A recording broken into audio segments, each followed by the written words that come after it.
I think I got one of the coolest kudos I've ever gotten from a fellow journalist woman who said to me, "Wow, Maria, I think you're one of the queens of never giving up." And I was like, I like that. Yeah, queen of never giving up.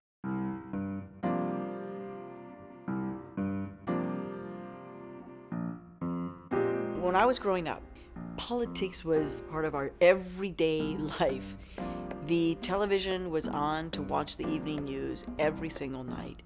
And because of the moment in history that I was growing up in, the 60s and 70s, when it was the civil rights movement and the women's movement and the Vietnam War, the era of Richard Nixon, of the impeachment. So we were talking about politics all the time. My dad was the only American citizen in our family because we were all born in Mexico, and my dad became a citizen when he took his job at the University of Chicago. My mom, being a new Mexican immigrant, was completely like a sponge of what was happening in our American history in that moment, which was the civil rights movement.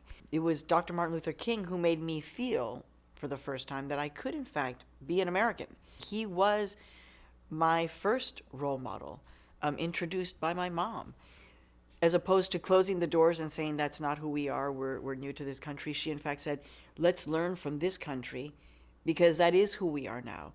And so those basic issues of owning your voice, of being part of an active democracy, were all taught to me by my mom, who was smaller than me, and I'm 5 feet tall.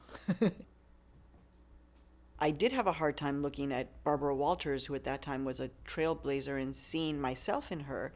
So I didn't immediately think, oh, this is what I will do. I always thought, how cool would it be to work in the world of journalism as in radio or television or writing, but because I never saw myself reflected, I never actually imagined that I could do that. When one of my own career counselors said, no, you can do this, you must do this, that I kind of said, okay, I'm going to try. And I was working as a producer, and my aha moment was probably when I said, you know what, I want to tell stories that I want to tell. I want to be out there asking the questions. I said, okay, I'm going to become a radio and television journalist.